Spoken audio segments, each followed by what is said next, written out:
All right, ladies, welcome. My secret is out.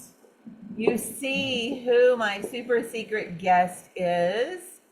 None other than our first lady, Miss Jerry Danielle Allard. Oh, Jerry. I know I brought up the Jerry. There you go. Now, without further ado, let me introduce you to my friend. Danelle is truly, truly, truly one of my dearest friends. She's the one that I can go to and be like, I have an owie. What is it? What can I? So I do need to talk to you. Like I fell and now I have like these like blood blister things. So I need to pop them. We'll talk later. I can go to her for advice or just random nonsense. I like random. Yeah, random nonsense. I get the joy and the pleasure and the privilege of working with her at Crossroads and seeing her heart for the people of the congregation and the people that sometimes nobody else really wants to talk about or to talk to or to pour into. I see her like take on the mama role and talk to them. So I truly, truly, truly am so excited for you guys to get to know one of my dearest friends, Danielle Allard. Welcome, Danielle. Thank you, ma'am. Thank you, Mama Laura. I'm so thankful for you for doing this, for jumping on. We've had a long weekend, and so I appreciate your time. Why don't you tell, hi, True, good to see you. Tell everybody watching a little bit about yourself. About myself. Yeah, a lot of people know me just as Mike's wife, and that's pretty much all they know, or I'm Pastor Michael's mom. But I am a lot of different people rolled up inside of this little 5 foot tall, well, large 5 foot short body. But I am a mom of three. I'm a grandmother, Nana of 12. I am, of course, Mike's wife. I was a nurse for almost 21 years, and I loved that. I am a sister of two sisters. Each of them are 1 year older than me. I am a daughter only to my mom now because my dad, Pastor Dan, passed away 3 years ago. But that's a big part of my life is being a daughter. And I love people. I love laughing. I love laughing. I love making people laugh. I love helping people not feel lonely. And I probably am never lonely because I'm always with somebody. But it hurts me when I hear people say they're lonely. And I have someone that I love dearly that struggles with that. And this is going to get deep real quick. I have someone that has told me in the past she can go months and not a soul touches her. So I have a thing with her now where we just, when I see her, I have to touch her finger, almost like E.T. phone home. I have to touch her finger as it almost was a joke, but it's because she just says, I've never even just get a touch. You know, her kids are married and gone out of the house. She's single. And that is important to touch someone. And I'm not talking about touch. I'm talking about just a touch. And I don't know. So I am a toucher. I will fix your collar if it's inside out. I'll button the back of your shirt if it's undone. I'll fix your earring if it's crooked. But it's hard for me to get around to 1,500 people. But if you ever need me, I am always available. I take people to coffee, even though I don't drink coffee. I drink tea. But I will go to lunch. I will go to coffee. I will have someone over. So I am here and I am real. It's just there's one of me, which is you should be thankful that there's only one of me. Amen. Amen. Yeah. Talk to us. So you were a nurse. You became a nurse. Okay, I'm backing up. Yeah, go backwards. How far back do you want to go, Laura? Okay. So you became a nurse after Pastor Michael was diagnosed as a diabetic. And it was because of that, right? Right. When I got married, I was only 17 and I worked at my dad's church and then had a kid 3 years later, had another one 3 years later, had another one 3 years later. And then Mike was traveling as the DYD and he traveled and raised money for Speed the Light. And so I had no formal education. So for me to make enough money to pay for daycare for three kids, that's counterproductive. So I stayed home and I watched people in our church's kids, as their personal daycare nanny, and made a little bit of money. But when Michael got sick at age 10, he became insulin dependent, juvenile diabetic, bam, just overnight one night. Well, over a weekend, he was kind of weird sick, and then just bam. So that year, I decided, me and my sister, my older sister decided, let's go to school and become nurses. And it was just, okay, I have to learn how to take care of my own son, or, they're telling you how dangerous this is, how much you need to know. And my responsibility as the mother of a 10-year-old with this life-threatening disease, step it up, mama. So I went to school to be a nurse, and it was terrifying. I went to a private school, ended up this is weird, long story. That school had burned down, so there were no records of my graduating.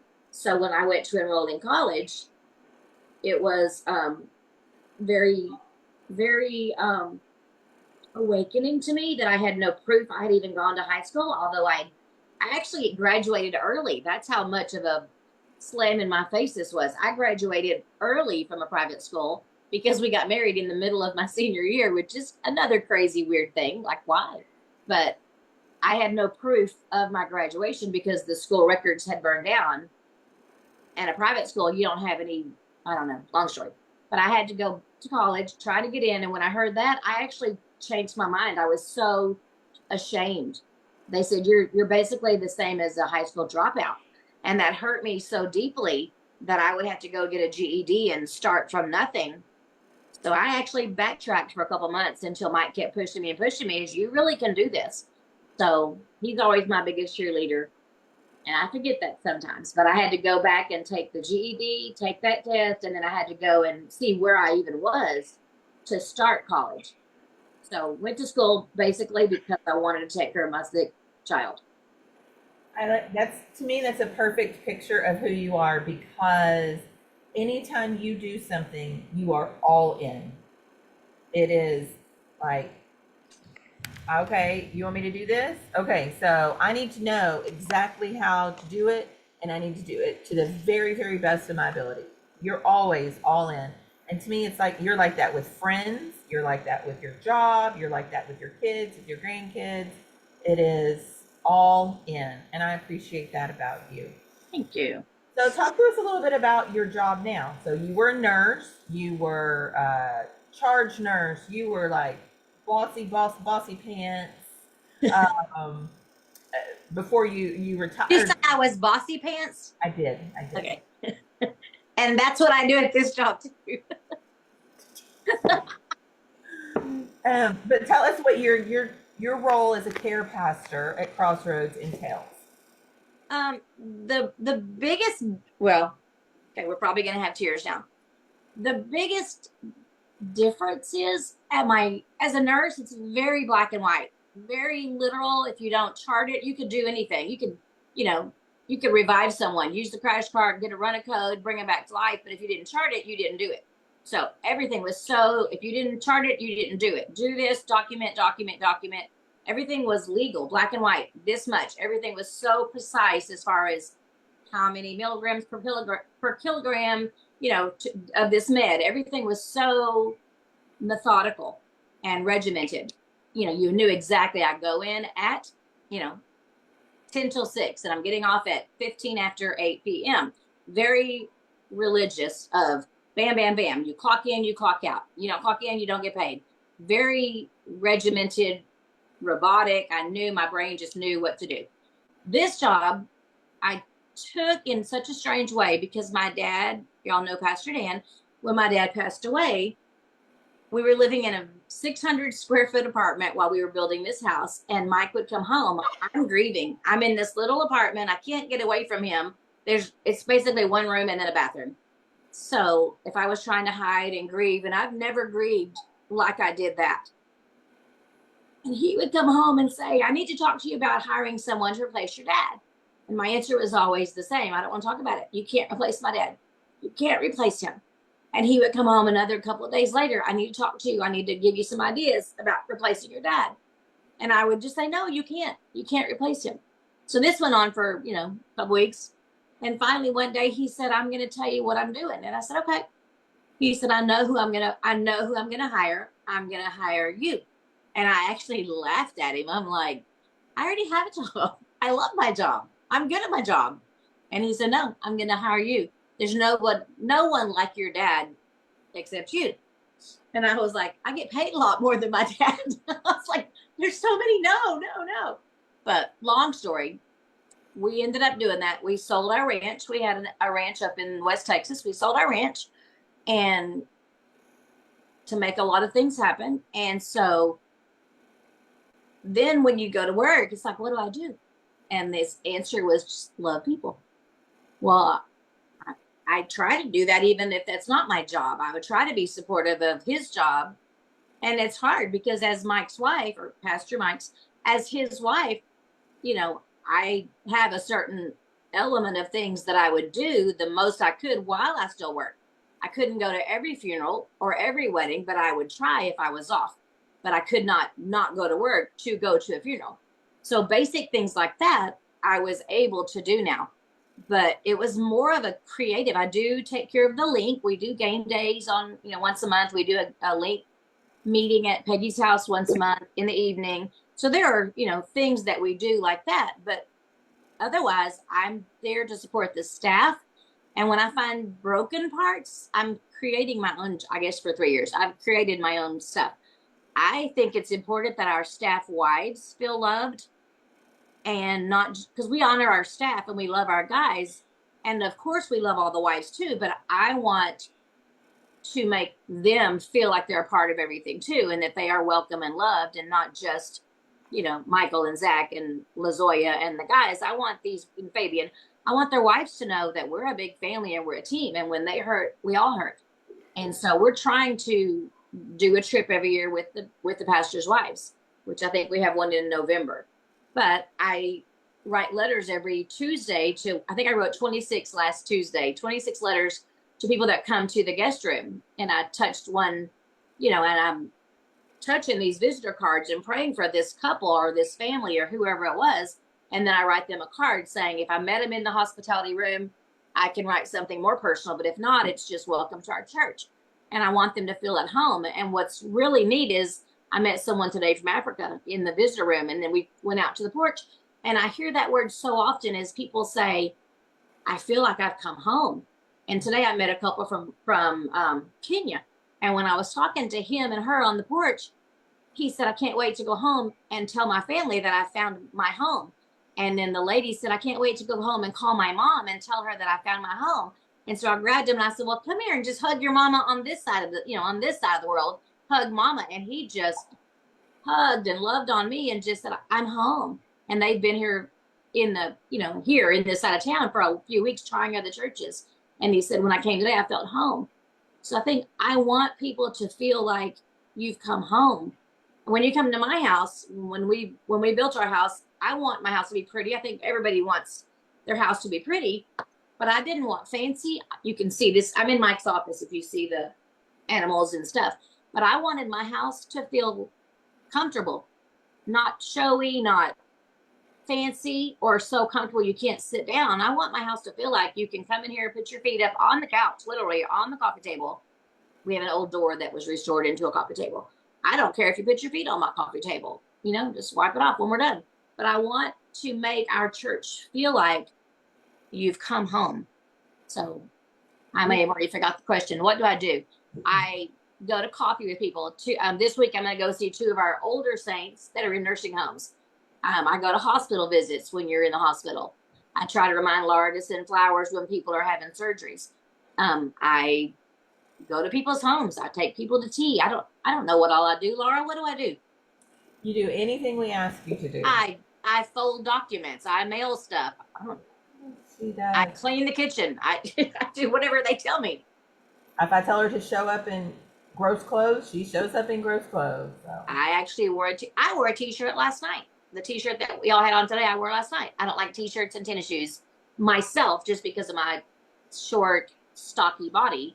But I wore a t-shirt the other day to do whatever was, I wasn't even sure what we were going to do. I think the biggest thing is you are like the the soft side of what we do. You know, like I do I'm the like business, get things organized, da, da, da, and you are a very organized person, like extremely organized. I But am organized, but I actually live with a old fashioned paper planner that's color coded. I'm not a computer girl because I'm old, I guess. well, let me just Are you getting your planner? yeah, you're the same. But I'm old fashioned organized. yeah.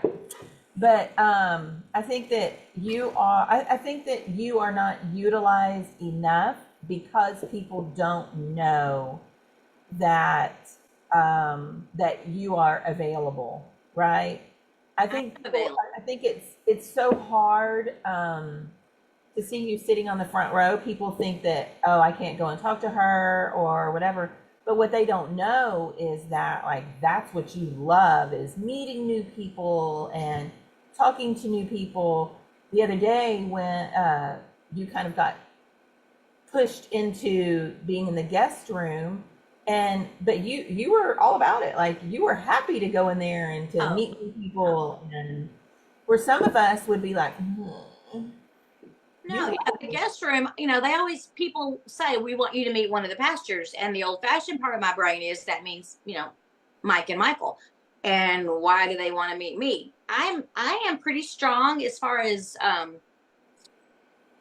I'm pretty strong personality, but I'm not going to push myself into a role that I don't feel like is mine.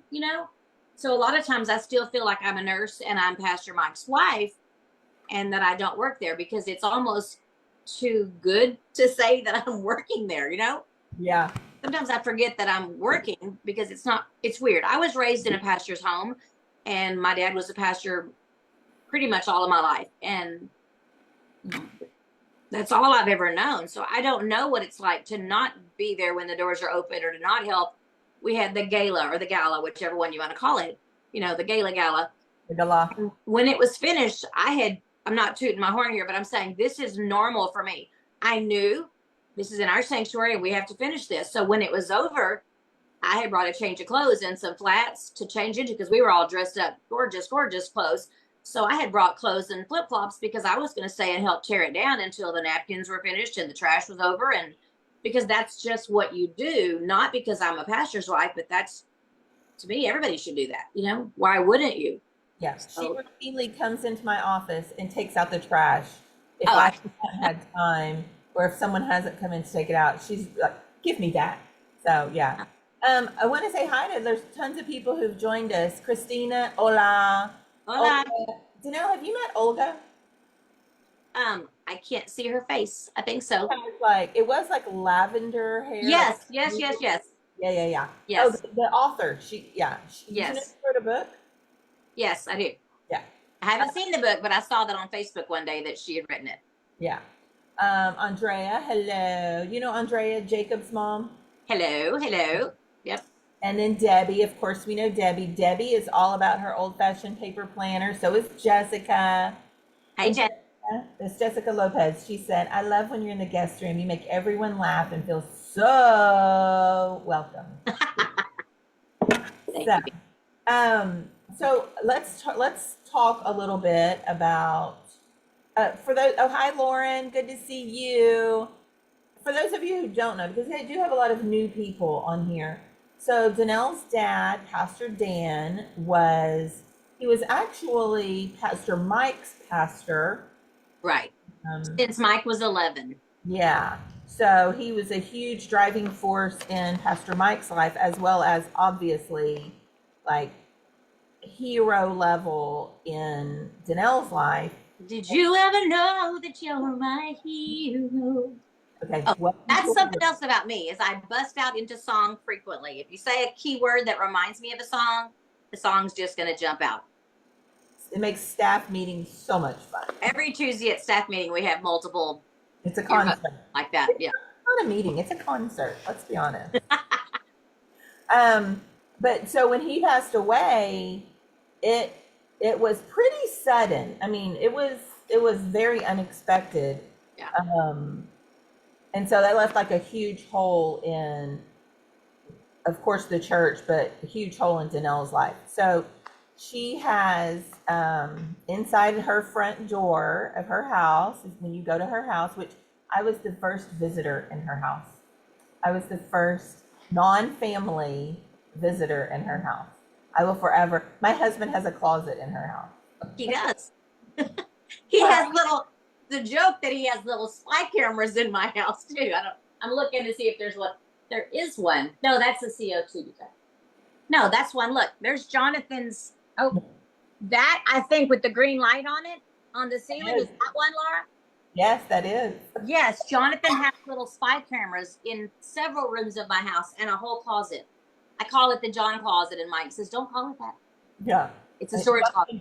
Jonathan put their IT in their house. He Yeah. doesn't actually have a closet there. Or you're making me laugh. I'm crying. So it has some kind of a tower with.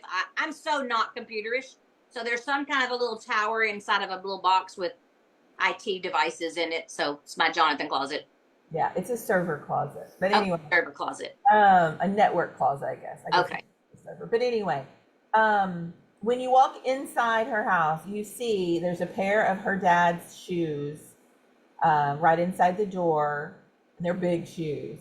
But Danielle is doing a great job of filling Pastor Dan's shoes, because Pastor Dan was our care pastor. He took care of the seniors in our church. That's Link. You heard her refer to Link. That's the group. It's called Link for our 50 and older. Someday maybe I'll get there. I don't know. But then so Pastor Dan did hospital visits and all that kind of stuff. So Danielle does all of that and so much more. And she's really making her own little niche in what she's doing and finding new things to do all the time, because every time somebody is like, we need this, then she'll say, oh, I can do that. So it's so much fun hanging out with her. But now let's transition a little bit and talk about what it's like to share your husband with. Hey, before I forget, hey guys, if you have any questions, put them in the comments and we will ask Danielle. But what is it like to share your husband with so many people? And I'm not talking about in a weird way. I'm just talking about like there's constantly people calling and pulling him in different directions. And I know he is very loving, and I know that you know that he loves you and he prioritizes you, but so often he is pulled away. And especially like in the years when your kids were growing up, like I've heard stories of where, it was just you were kind of a single mom, but not. So, and maybe because you give such good advice, maybe share some advice for people who feel like they're in that same situation. Their husband works so much, or he's not a big help with the kids or whatever. Yeah. I have a friend that my husband was the DYD. So when I say DYD, it's the district youth director. That's what he did when we're going to talk about the times that he traveled when my kids were young. So DYD is, he, lived at home, but he traveled a lot, raising money for missions. And my kids were young. That's when I was starting to go back to college. So I basically was at home alone as a single mom. The difference in me and like Jessica there, that's a single mom, which I don't know if you're getting child support and I don't need to know, but I'm saying the difference in some single moms that may not have any support, Mike had an income. And I'm sorry, I'm going to say Pastor Mike once, and I got to quit calling him Pastor. He's Mike, but y'all know I'm respecting him, but he's just Mike to me. So the difference on that is I did always have the financial backing of a husband that was a provider. And the other aspect that I had to remind my kids, because it was fine. Thankfully, God puts you with who you're supposed to be with completely.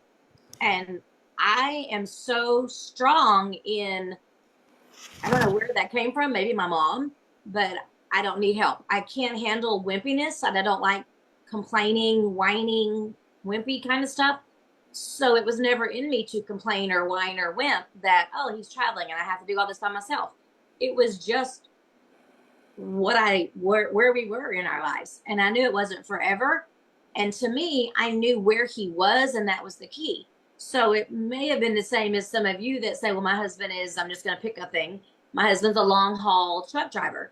So he may be gone 4 days, then home for a day, and gone for 5 or 6 days and home for a day. You know where he's at. That's just his job.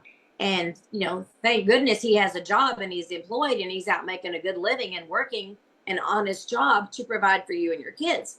So in my husband's job, it was he's out preaching and raising money for missions. And I knew, and to some people, they would look and say, wow, your husband's gone all the time. How is that okay? It's because I knew why and I knew where. And in my heart, I always know he loved me. Now, some of these days were before cell phones. Some of this time was before you could just get on the phone nonstop. And if I needed something, I would page him and he would find a phone or get to a hotel and call, or heaven forbid, go to a pay phone. We're talking how some of y'all are like, what's a pay phone? What's a pager? But back in my old days, there were things like that. But the bottom line is I knew where he was and why he was there, and that he was doing this for God. And so who would I be to dare complain about that?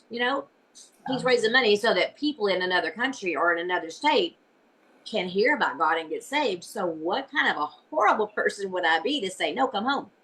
So some people would not be able to handle a traveling husband. But to me, that's like now he's doing it again. Now, y'all know we're transitioning and Pastor Michael's going to be moving up notches and Mike's going to be moving down or lateral in a change to become a global. Like right now, he's traveling almost every other week. And he's doing the same thing again, but on a higher level. If people do ask me, how is it okay that he's gone? I think last summer he was gone 5 weeks straight, home a day, gone another week. If I said, well, I know where he's at. He's in Kazakhstan, he's in Vietnam, he's in New Zealand, and then he's flying to Nepal and then coming home for a day and going to Nebraska or wherever. But I know what he was doing there. So if people ask me, why would you let him do all that? For me to ask him not to do that would be me asking him not to breathe. That's just who he is. And why am I more important than those people that would never hear about God, or raising the money to get to other people that could never, the fire Bibles, to get to people in China or Vietnam or wherever? Why am I so important that I should say, no, sit home on the couch and hold my hand? And I know there are people that are more needy that like that love language to sit there and hold my hand, but that's not me.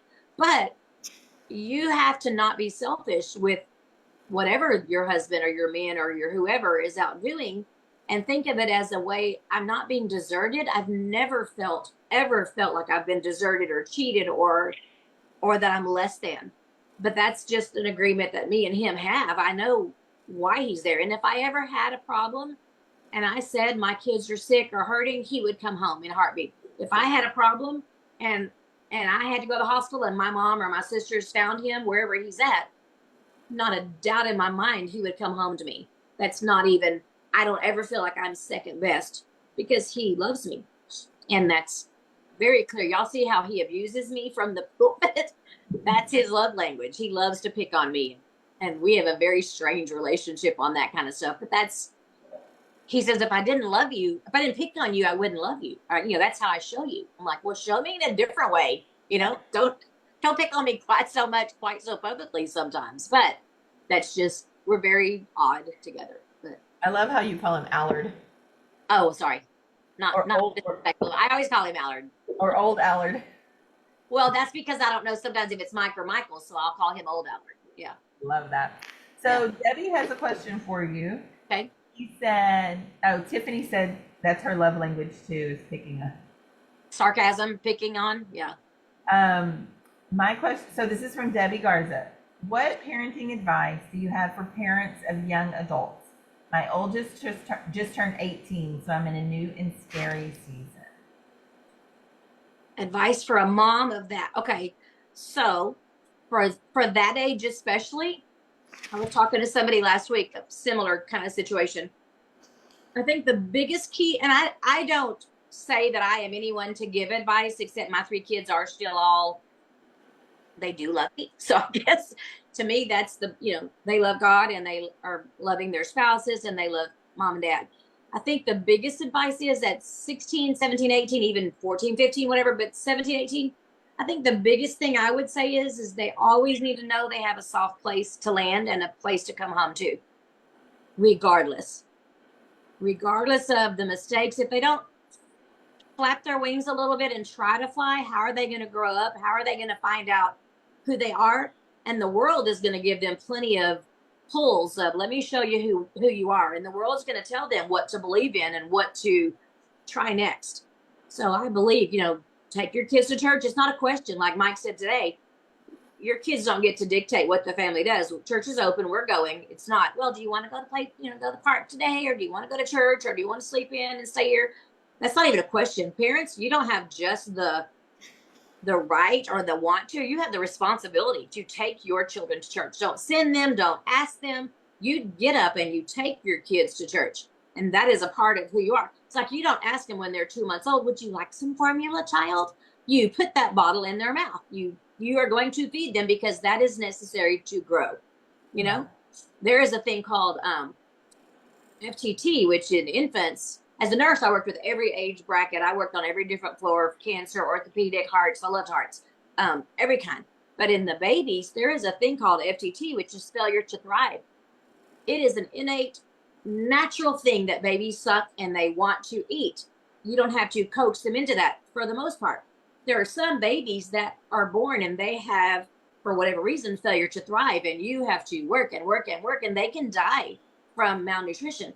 But if you have the most normal kids, they want to eat, they want to be fed, and it's the parents' responsibility to pick up that bottle or, breastfeed, whatever the case may be. But it's your responsibility to feed them until they grow up enough to say, let me go walk to the refrigerator and pick up this apple or whatever this is and feed themselves. Same thing spiritually. Your kids cannot drive themselves to church. They cannot get in the car and drive. And that is your responsibility to get them there where they can be fed. And at home, you do your part too. But the question was, what is the advice to the kids, or you with the kids? I think the biggest thing, Debbie, is let them try, let them learn, be there to guide, be there to answer any questions they have, but they have to learn by trying. And you can guide, give them, if you have any questions, don't just say, you're going to go to school and you're going to be a this. You give, what do you want to do? What feels right? What do you think you feel like is your passion? What do you enjoy? When I talked to my oldest grandson's 18, he was here February and some of March, maybe. As a senior, we were talking about, what are you going to do? I don't think you should just say, well, this makes the most money, so go do that. What do you have a passion for? You should enjoy your life. What do you feel like God might have given you a gift and a talent for? Not just what makes the most money. And so you have to let them try this, go to college. But if something happens, or a trade school, if something happens and that's not working out, it's okay. And I love you and I'm proud of you if we'd like to change your plan. Change your plan 6 times, but don't quit. You can change without quitting.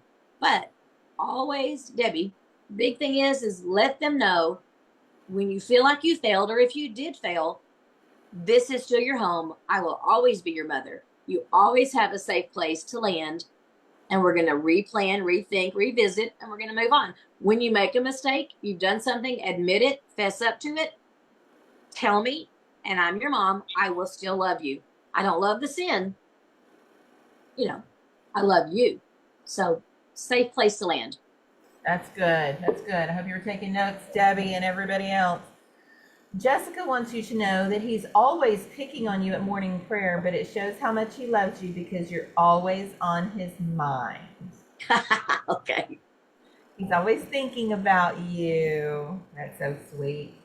So if anybody else has any other questions, that was a good one, Debbie. I'm going to talk to you about something kind of similar, like letting your kids fly. I know that you are so close to your grandkids. Like, I know every Wednesday you have a couple of them that you take to dinner or whatever. And you're always like taking them out for, to go post shopping or just to go whatever. And they're always spending the night at your house. Like, you're super involved in their lives. So how then is it that you have 4 of your little loves around the world and you're not getting to do those things with them. How do you navigate like being so far away from Josh and Alicia, but also those little grandbabies? Yeah, that's hard, and there's not an easy answer except we have FaceTime.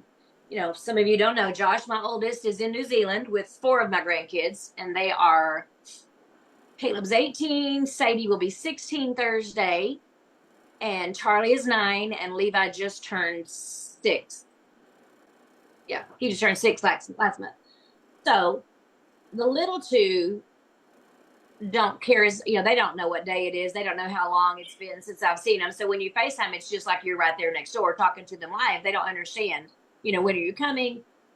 The older ones get it. And so I text with the older two more, especially Caleb will text back. Sadie's Miss Queen, busy soccer, but they call it, well, I think they call it soccer, but sometimes I think they call it football, but it's different. And that was horrible. And if I had my choice, I would have kept them at home. But that's, again, it's not my choice. They belong to Josh and they belong to God. And Josh right now is living where he's supposed to be, Josh and Alicia. And they're doing what they're supposed to do.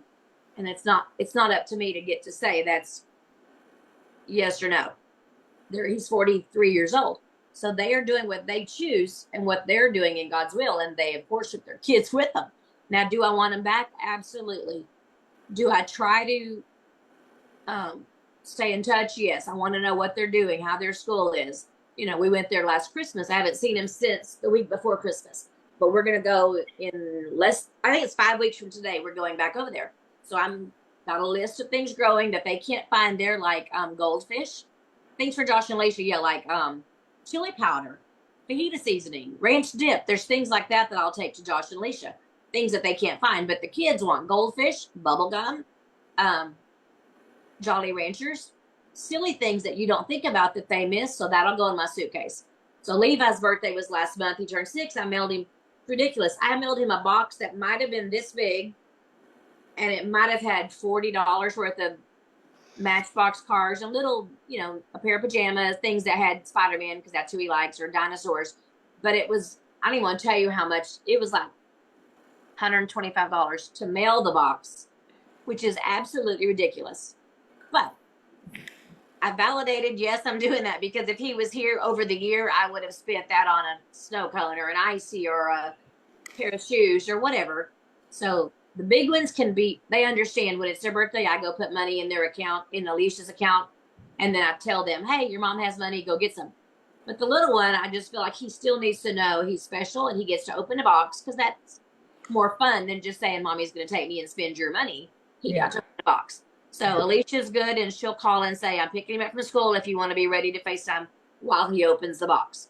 So it's not what I want. It's not my best life, but it's making the best of what it is. And, like what I said a while ago, I know with Mike, I was saying, why would I be mad that he's gone? It's because I know what he's doing. Same thing with them.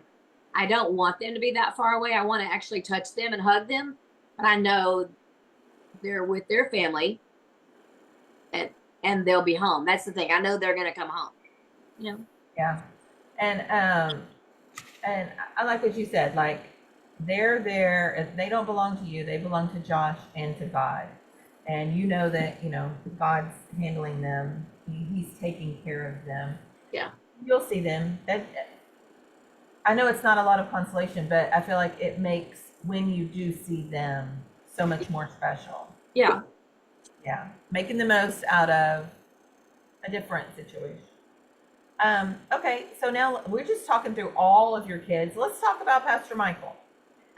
Okay. After 26 years of him being a diabetic, 29 years of him being a diabetic, and there were scary situations in there. There were times when he was super high, super low, times when, I'm just going to say it because I've known him 20 something of those years, or a time when he wasn't taking care of himself like he should have. Right. But then for him now to be completely healed from that, like, how does that, I'm going to cry. How does that feel? how was it walking through like that day, that those few days when you knew he was getting a pancreas and kidney? Yeah. I mean, I'm going to go back a year or two before he got it. When he's been diabetic since he was 10. So there were, 28, 29 years of him being diabetic. When he was my son living at my house as 10 years old, we actually had a checkbook register thing, and you write down the blood sugar, how much insulin he got. And I was learning this too. And so he was too young to have any control. I would inject him. I would, or tell him, go take 12 units, go take 14 units. I was in control. As he became a teenager, he would be away more, and was getting more and more in control. I will say that as long as he lived in my house, he never went to the hospital. I would just like to say that. He was so balanced and It's stable. on the record. It has been recorded. That. He was never in the hospital, which is amazing. For someone to be a juvenile type 1 insulin dependent diabetic, there are crazy highs and crazy lows. He was very, very stable. After he got on a pump at some point, somewhere in, I don't know what age he was, 14, 15, he got put on the pump. After he got married, he, for some reason, went off the pump. I think it was just easier to carry the pins and this and that. But it wasn't his fault. And it wasn't that, but it was, he would go through periods of time where he would say, as a teenager, he would go through, I know 2 times, possibly 3, he would just say, why doesn't God heal me? Why do I have to be diabetic? And he would look sick. And I was like, what is wrong? And he finally would admit, I have not taken insulin. It's been, a day and a half or 2 days because I believe God can heal me. And so by faith, I'm not taking insulin. And he would do this. So I said, baby, you can't. Yeah, I believe you too. God can. But until he does, take your insulin because you're going to go into a coma. So he would go through these periods where I'm like proving, I believe in God can heal me. So we would just get him back on that track. As the same month that my dad was sick, his kidneys started to shut down, which is typical after being a diabetic that long. His kidneys started failing. And so I was quitting my job anyway, because I would assume I'm fixing to start taking him to dialysis, which is what they were telling us. 3 days a week, he was going to be doing dialysis for 4 hours. Any moment. We did labs so many times a week. What is the life expectancy for a juvenile type 1 diabetic? I've never looked that up, but I have. It's like 39. Yeah. They don't live, they have very shortened life expectancy. And if you were alive, you either had no feet, you were blind, or you were on dialysis. Those are the body parts that are going to go out. So he was doing, crazy well. So over maybe the 5 years before all this started happening, maybe 10 years, you could see the higher highs and the lower lows. One night, in fact, we were at Manuel's, and we were sitting there with a couple of couples in the church.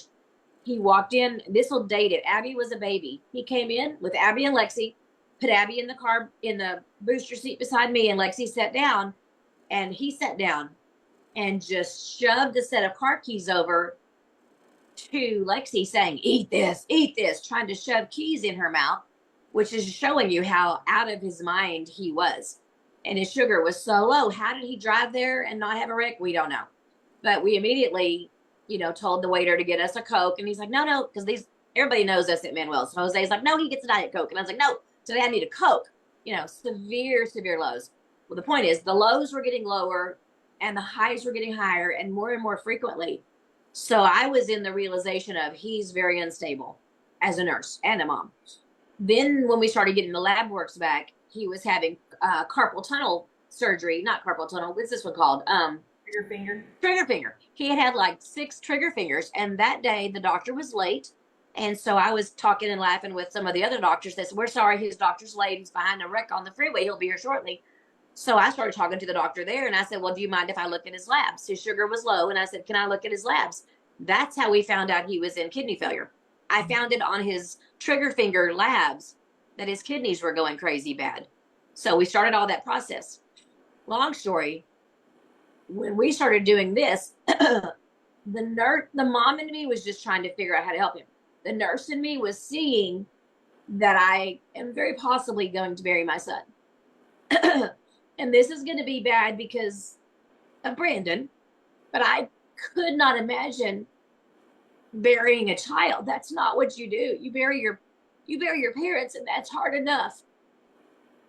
I cannot even think of burying my child. Now I see him going on dialysis at any moment when the labs are back. And the nurse in me was seeing dialysis patients code all the time. It's very serious to be on dialysis. Oh, the prayer mode changes. Instead of just, oh, I hope he gets healed one day, or I hope someone figures this out. This is when you are begging and on your knees, needing help. So when the point you asked was the transplant, when that transplant happened, it was not just that day of rejoicing, but I can see Michael's going to be at his kids' weddings. I can see that Michael will get to be a pawpaw.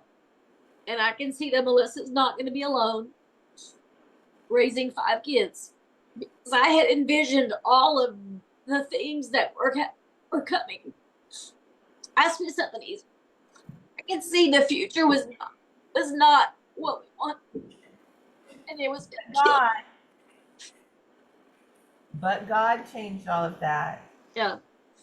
And I look at him now and I think he gets it. He gets what a gift He does. He gets it. He gets the value of every day. Every single day is a gift and a blessing. And you know, there's a regimen with the transplant meds. But how simple is that? He goes and does labs once a month. He goes and gets checkups. He still gets eye shots. He takes pills, twice a day. But who wouldn't? How amazing is that? No? Yeah. I know we have Chris.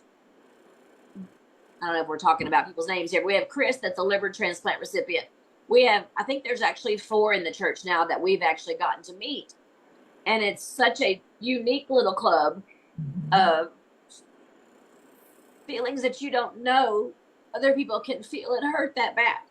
And it's horrible. We've met the donor's family and been with them. They were at church last week. The hurt that I have for that mama is how we met them. I wrote her a letter of thanks from the mama, because it's all anonymous. I wrote a letter to the transplant coordinator on the receiving side, to the transplant coordinator of the donor side, just saying, please give this to that mom. How do you say thank you? So this is from the receiver's mom to the donor's mom. And I just poured out who Michael was as a baby and as a teenager, and how funny he is, and then how many kids he has and what they do, but what a blessing he is to missions and everything that he is. And she, and giving of her daughter, yeah, is a part of his future. Yeah. That's how we got to meet them. I hurt so much for her and for the dad. But everybody that's listening better sign your donor card, because you can't take it with you. And we have to accept we did not cause Haven's death. We did not have any fault in anything. So there's no guilt in that. But there is such a thing as the guilt. Not a good word. There is such a feeling of, how do you say thank you? Yeah. But again, why would you not, if you're not here, help other people? Sign your donor card. Tell your family. Sign your driver's license. Help get the card checked out and sign your donor card. Yeah. All of you. Put it on your list. And I look at his life now, and like we said, he gets it. We get it, because I saw where we were headed, and it is a gift. Some days, maybe a month ago, I walked in your office and he was standing there holding a diet drink or a Coke of some kind, and I actually said, "Here, put that down," because I wanted to totally just envelop him and hug him. And he goes, "Mom, I could have hugged you with the drink still in my hand." And I said, "I know, but I wanted 100%. I wanted the whole thing." Yeah. It's a treasure. Yeah. Yeah. They all are. All of my kids are, but he could have not been here. Yeah. But thank God he is, and he understands, and he is determined to make the absolute most of it. Right. So before we sum up, if anybody has any questions, put them in the comments. But one thing I wanted to ask you is, you know, you are like, you're not like Kim Kardashian level celebrity, but Oh, like you are kind of a celebrity, right? Like people watch you. Connie is. Let's not talk about what Connie is. um, Okay. but people watch. I don't even know Kim Kardashian's. No, I don't watch any of those. I don't. Okay, Dolly Parton is a celebrity. Okay.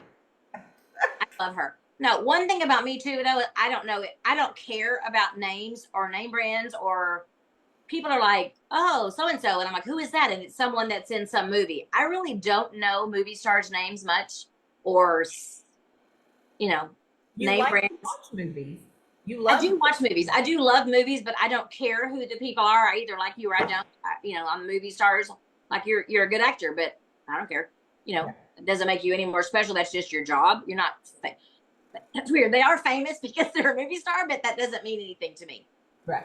Same thing with name brands. I get my clothes at TJ Maxx, Target. I don't care. I mean, I like nice stuff, and I like some bougie kind of stuff. I like to go to a frou-frou little boutique, but I pretty much go to TJ Maxx because name brands, names of people, it doesn't mean anything to me. Nobody's any different than anybody else. So, hey, but go backwards 1 second. I also have a daughter.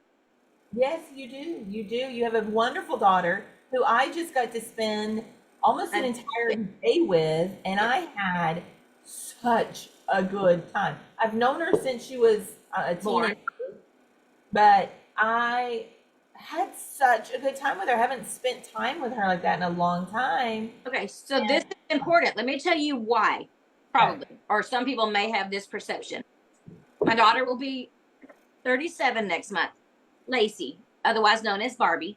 Lacey looks like a Barbie. She is just flawlessly beautiful. Yes. And a lot of people stop there and don't want to get to know people, not just her, people like that. Because there is a misconception that, oh, well, you're too pretty, or you've got to be snobby, or you've got to be, above whatever. When Lacey walks into church, she looks like a fashionista model Barbie. She's beautiful. But if you know Lacey, she is hysterical. She is a friend. She is a wonderful mother. She's the most amazing daughter. She's not only daughter, but she's the most amazing daughter. She is a very loyal friend, and she will, if someone, we were at lunch on a Sunday, maybe 4 weeks ago with her and then another couple, and a lady texted her that's going through something bad. Lacey was up till, I think, with this other lady, met the third party lady that texted, I want to say till, I think it was 4 hours. But a few weeks before that, we left my granddaughter's birthday party, and this stranger that my daughter never met went to Lacey's house and stayed till 1:30 in the morning talking and crying, going through something. Lacey is that girl that will go and meet you at a Starbucks and let you cry and talk you through things. Yeah. She is And she's so smart. Real deal. She's so smart. She and I have brilliant. She is very, very, very smart, but she's not going to push herself on you. And people like that can be viewed as snobby or, whatever, just because they look like, some people think that I'm snobby just based on, I sit on the front row and I was talking to somebody. So you walked by and I didn't say hi. Maybe I didn't have my glasses on that day. I can't wear contacts right now, so I'm wearing glasses. Maybe I didn't see you walk by. Maybe I was deep into talking to someone. I've called 911 during church before because someone was going to commit suicide. Well, during a church meeting. There's things that we do that you don't have a clue of, and it's not that I don't want to say hi to you sometimes. I apologized to someone today because I was trying to say hi to her last night, but somebody else got to her first, so I had to back off because it looked really deep what these two ladies were talking to. There's things that people come up and tell you that is big or deep or now, And so if we ever appear to be snobby or aloof or ignoring you, it's not. It's someone's really going through something critical, and come back and try me again in a minute, or just pinch me and say, call me later. But if people like my daughter that are so pretty feel like that you are thinking that of them, they're not going to push themselves on you. But my daughter is the most real person. She is hysterical, fun, loving. She'll go with you, go bowling, good, just when people are, yeah, don't stereotype. That's what I'm getting you. Don't stereotype people and think they won't be your friend or they won't be friendly. Yeah. My daughter's a hoot, and she's great. And she has great, she does, I take advantage of that great fashion sense that she has because I text her outfits. Yes. Okay, And, should I wear this? and she loves that. She Yeah. loves that. And not only will she tell you, Mom, don't wear the pearls, wear the rhinestones at a wedding the other day. Or or you need to wear these shoes, not those shoes. She won't just help you. She will come and fix your hair for you. She offered so-and-so to come over, and she was going to give her an updo. Fix your hair for this thing. She loves to do that kind of stuff. Put makeup on for you, or, very loving. Yes, So that's my daughter. So this is kind of like, this is a really good segue into what I wanted to ask you is being on the front row, being, like kind of a celebrity in the Crossroads world, right?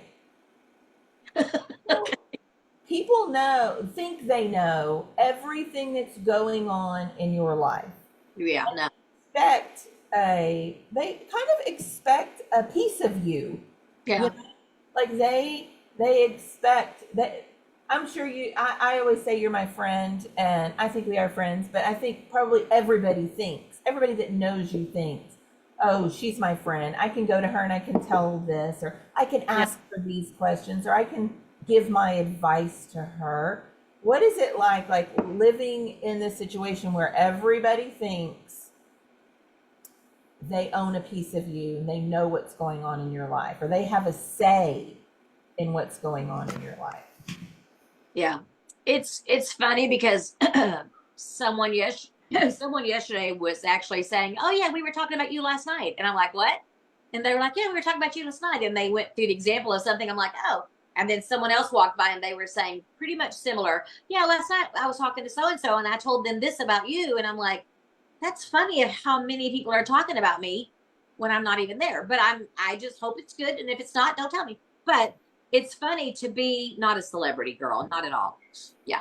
But it's funny because of who I'm married to, because of the role that we have at the church.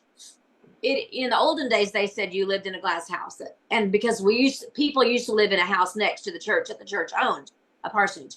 So we don't do that anymore. But people do know everything about you, so that's good and bad. You don't know everything about me, but that's good and bad. We have the responsibility. Well, I talked about to Debbie, I think you have the responsibility to take your kids to church, or to everybody.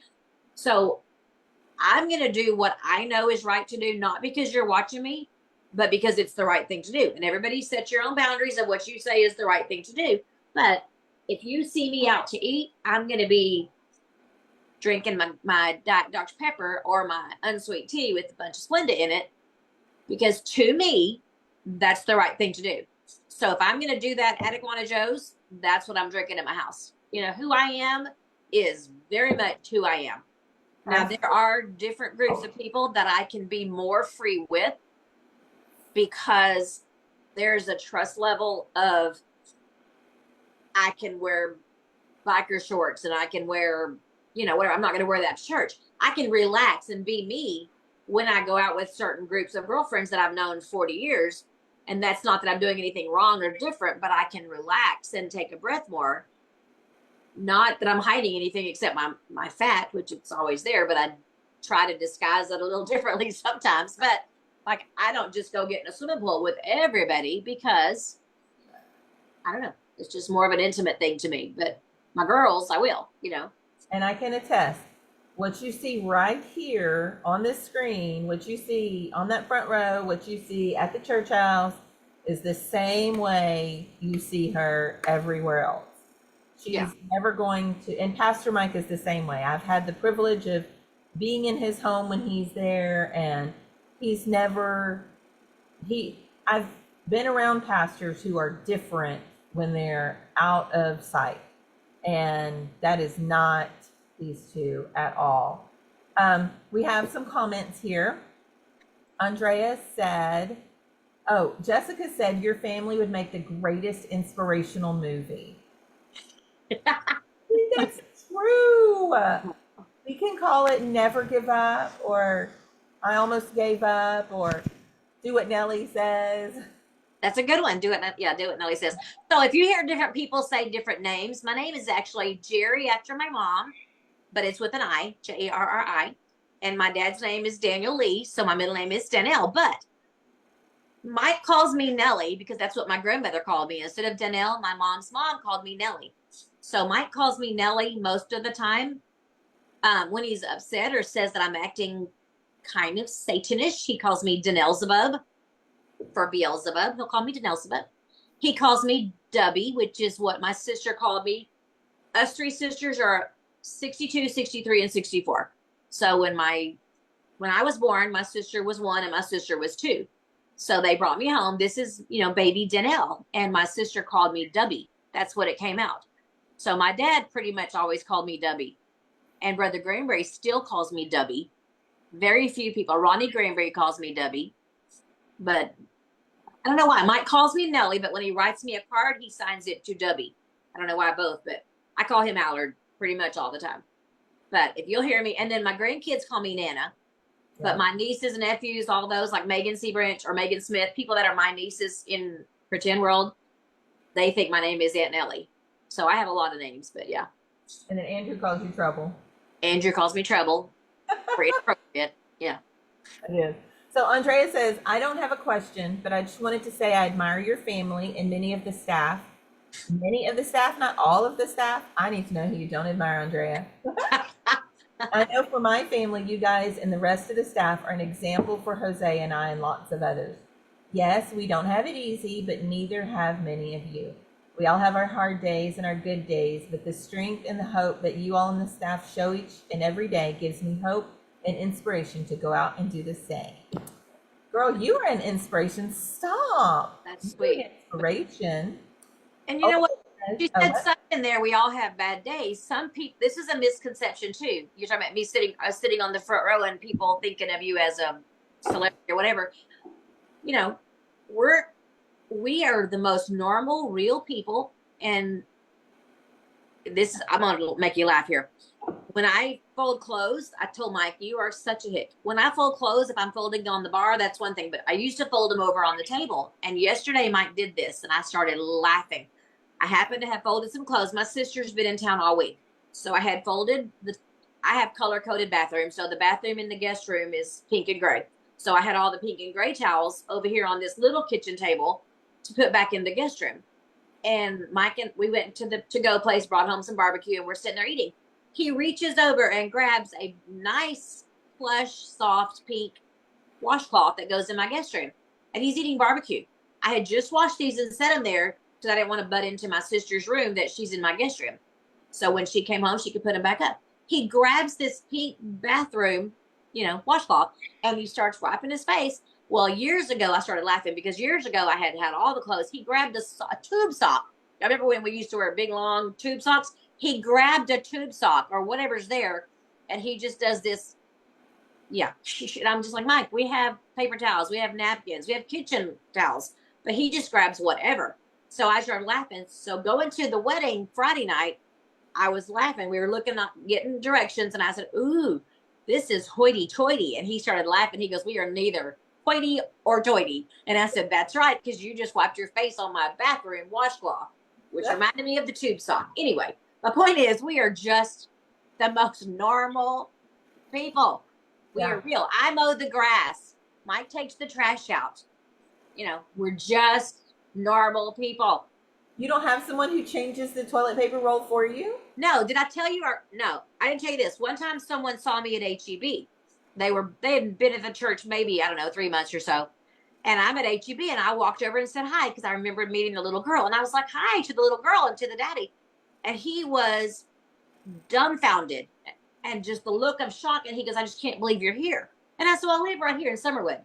I used to. So I said, I live right here across the street. And he was like, I know where you live because I just can't believe you buy groceries. And we'll call him John. I'm like, well, John, how else would the groceries get into my house? He goes, I just can't believe that you have to come buy groceries. And I was like, well, where else would they come from? Like, we are normal people. We have bills. We have problems. Our cars break. We get sick. We have normal issues.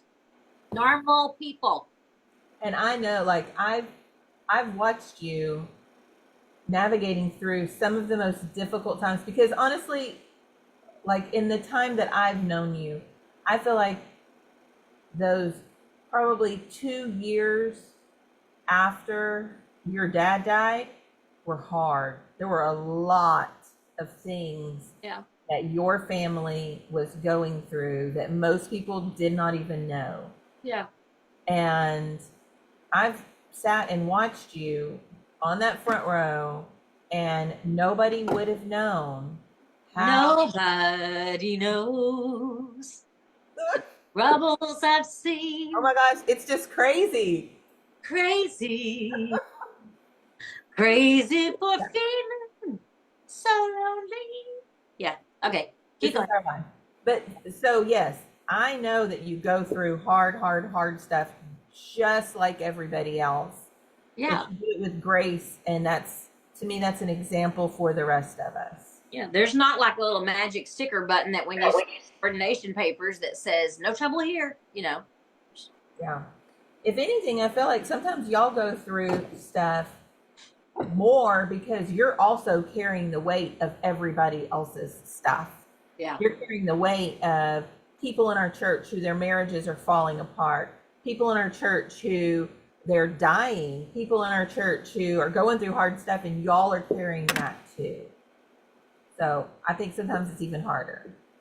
But that's what we do. I know a certain woman named Laura Yarbrough. I had missed church on a Wednesday night because I had this. That's when I started wearing the glasses. I had an infection in my eye and I had an infection in my toe, and I couldn't barely walk, and my eye was disgusting. And a certain person, so I skipped Wednesday night, and a certain Laura Yarbrough had a heart attack. So Mike comes home from church, and I said, "Oh," because he came in and is putting his wallet up, his keys up, and I was like, "Oh, no, no, no, no!" I was trying to wipe the ooh out of my eye and get a flip flop on, and we flying down the road trying to come to see you in the hospital. That's not because we had to, or it's because we want to. When people are happy, you're happy with them as a pastor. When they're hurting, you're there for them and with them. And you do that for me. If I'm hurting, you're there for me. And that's what family does. And that's what church does. But that's the whole point. Our church, I hear that word more and more and more with newish people. They keep saying, I feel like I've come home. And home is family. Yeah. And that's what we're supposed to be. Yeah, home is a safe place. Home is a place that Soft place to land. but that also challenges you, that makes you better. And Yeah. so- oh man. Okay. Olga says, I'm blessed to have come from a remarkable church guided by a pastoral family who led by example. When moving to Texas, I asked the Lord to help me find a church home with a similar ethos and leadership, and he answered my prayer. I am grateful and privileged to be part of Crossroads. Girl, we are grateful and privileged to have you as a part of us. Sweet, sweet, sweet. Yeah. They're so cool. Christina said, yes, I do love how down to earth Pastor Mike is, and seeing the rest of his family is the same. And that's true. Like, even as gorgeous as Lacey is, she is so, like, just down to earth, and she's going to take care of business. And if you need her to do something, she's just going to dive right in there. And Yep. yeah. And she, like, the ooey and the gooey and the gross, like, she likes that. She's like you. She likes. I love all that. Yeah. Julie says, we are blessed to have you, Danielle. Hi, Jules. Deary loves you. I love Jules. So, as we're wrapping up here, is there anything, 2 questions. Is there anything that you want us to know? I really feel like after this, I want women to introduce themselves to you, maybe women that we don't know, or maybe we have a secret code where they can come up and they can say, hey, Danielle, Rambo, and you will know that they just want to be your friend. They just want you to know who they are, and maybe get on your calendar or something. Okay. So the best way that happens, because I guess this month or last month, somewhere in the last 3 weeks, I had 2 ladies, actually 3, approach me in the commons between church and church. I go out there with no phone, between services. I go out to the shaking the hands in the Commons, and I don't have a phone. And most of the time, I don't carry my glasses, so I can't see my phone even if I had it. But I'm saying telephone number wise, I can't help you right then. But I try to give somebody my number, and they just wanted to go to do what you're saying. Would you please just go meet me for lunch or tea or whatever?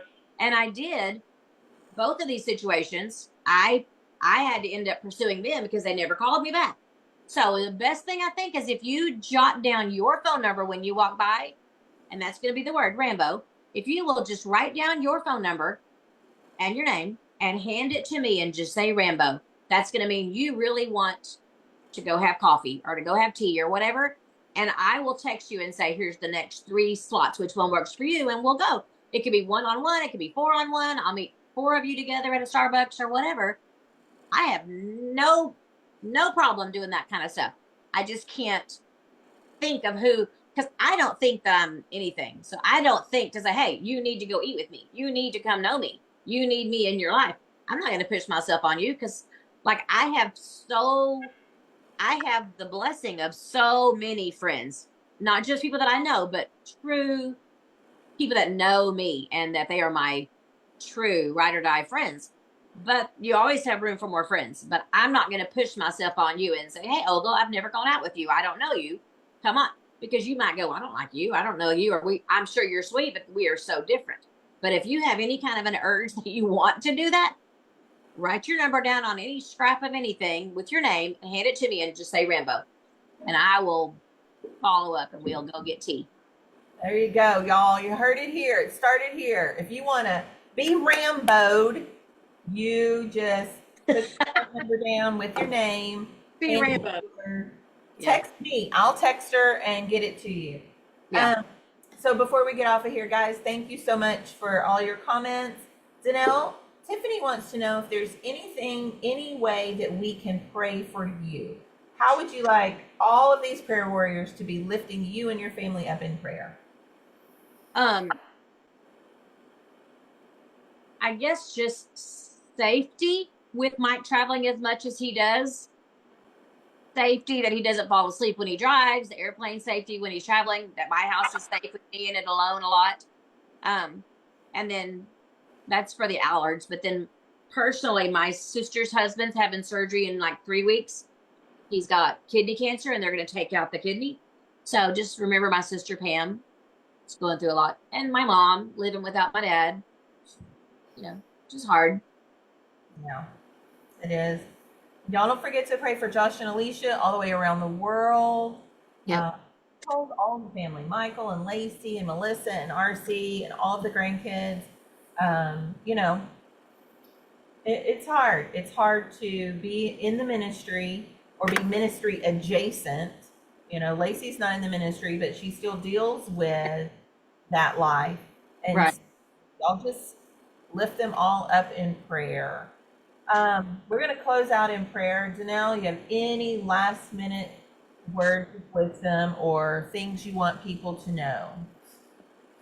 No, I am an open book. You can come ask me. If I'm not on your Facebook friend request me and I will hit accept. But I'm here at 2 a.m. if I hear the phone. I mean, I am here for you. And I'm here. Yeah. Let me just say that you have, not you, Danelle, you everybody out there in listening land, you have no business putting this woman's name in your mouth if you're not saying sweet things. Aw. She is, I will fight you. I will cut you. She is the real deal. And if she does anything that you don't agree with, just move on. Just keep on going. If she says something on Facebook that you don't like, just keep on scrolling.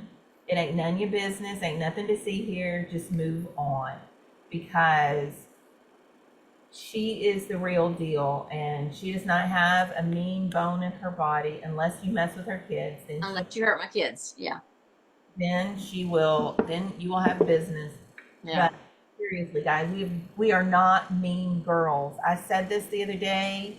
I was speaking somewhere and I said, we are not in high school anymore. We are not mean girls.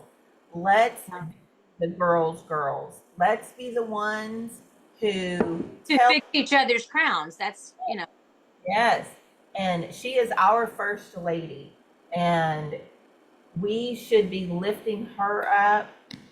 Not like she will tell you, not because she's anything special, not because she's anything special, but because she is a target.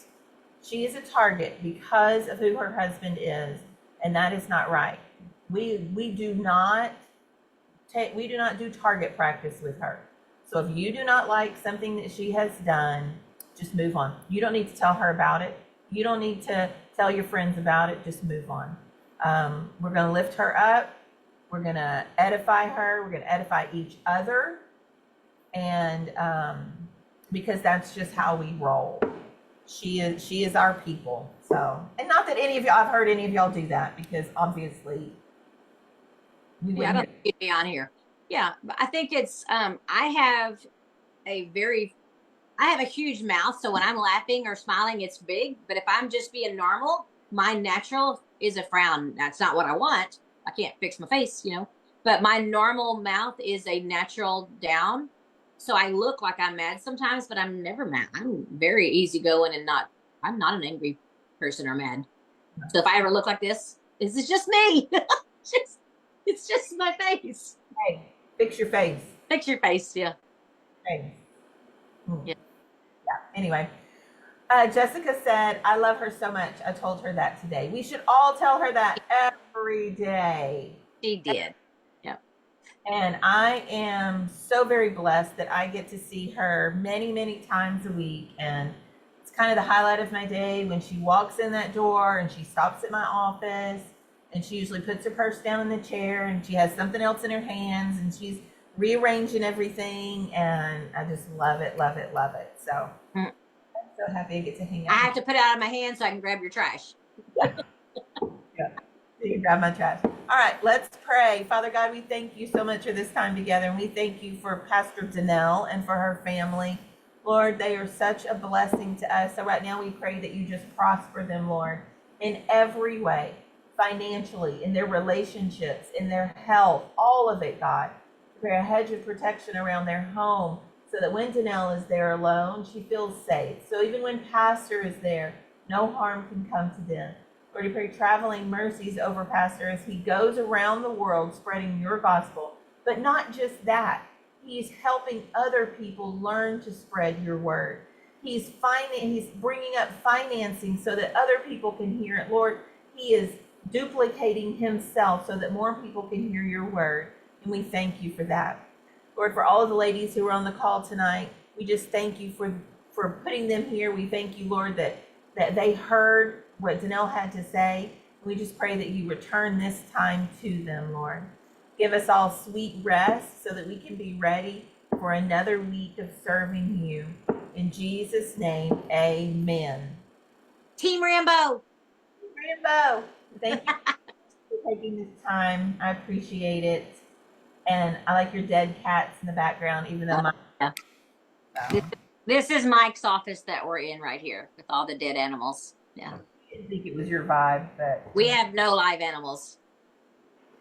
Yeah. Do you still have Sophie? Sophie is Lacey's dog. No, I thought it was yours name. Mike's dog was Phoebe. Phoebe. I knew it was Pembroke's name. Phoebe was buried at the ranch. Oh. When we sold the ranch 3 years ago, we left her there and buried her under a tree.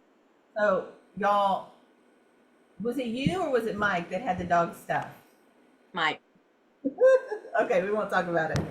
All right, friends. I will see you all next week before. Thank you, Danielle, for being on here. You're welcome. So much fun. Y'all have a great week. Bye-bye.